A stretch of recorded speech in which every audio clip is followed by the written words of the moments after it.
Alright, in part 7, we'll take a look at what it takes to actually separate the shell to get to the internals of the drone. Backing up just one picture here, again this is the picture I showed you before, how that lens can pull out of the frame. Like I said, it's beneficial to pull those out and just slide something in there just to apply a little bit of separation force.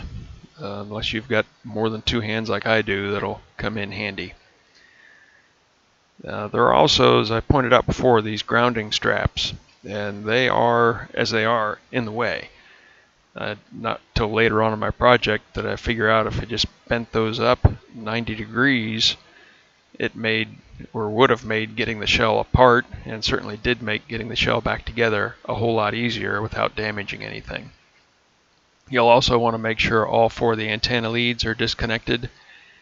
This particular picture I took before I did the test to find out which ones went where, but you may even want to mark those. Certainly mark the two in the middle as your video feed. Now there are 5 clips around the shell that hold the two halves together in addition to the screws, which you got to screw up high on each leg, one down here at the end on each leg, and then the 3 that held the motor together also holds the shell together. Starting at the back where the battery port is, there's one clip on each side. I'm going to zoom up here a little bit because everything I've ever seen on YouTube, people just start pulling and twisting until things finally pop apart. And to some degree that's what I had to do because I did not know how these clips are working. But in this picture, this is the top part of the shell, and that's the bottom part with the landing gear.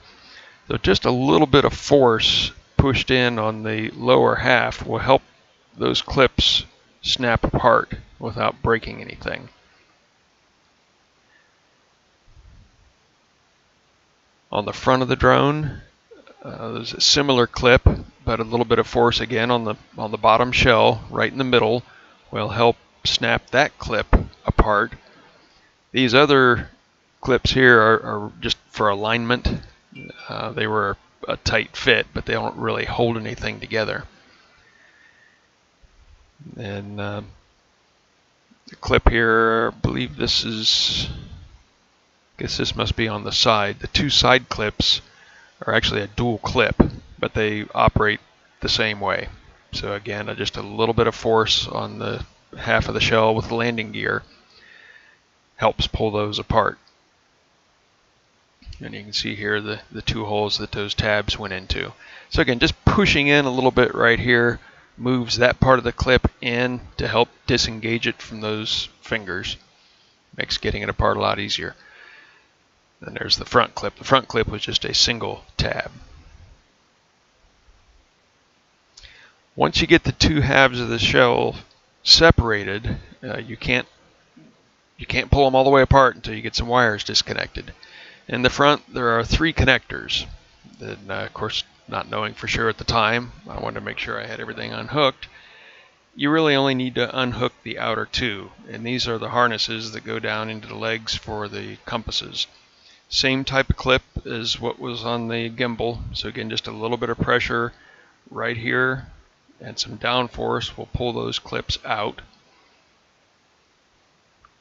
Now again, you don't have to remove the middle one, but it removes the same way.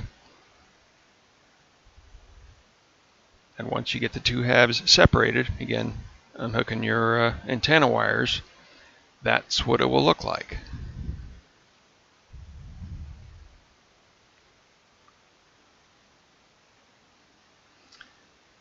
Here's just an up close shot of the 4 antenna wires. I took this just to note the color and where the cables were. So I had a dark gray and a black on the rear, a lighter gray and a white in the front. And as it turns out, I just assumed that the video transmission would be on opposite corners, and that wasn't the case.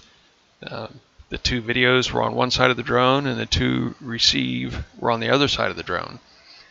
So if you're going to replace both transmitters with the boosted kit, you'll need to rearrange these cables a little bit because the boosters, if you're going to do an internal mount, the boosters have to mount in the legs on the rear side, and we'll get to that here in a bit.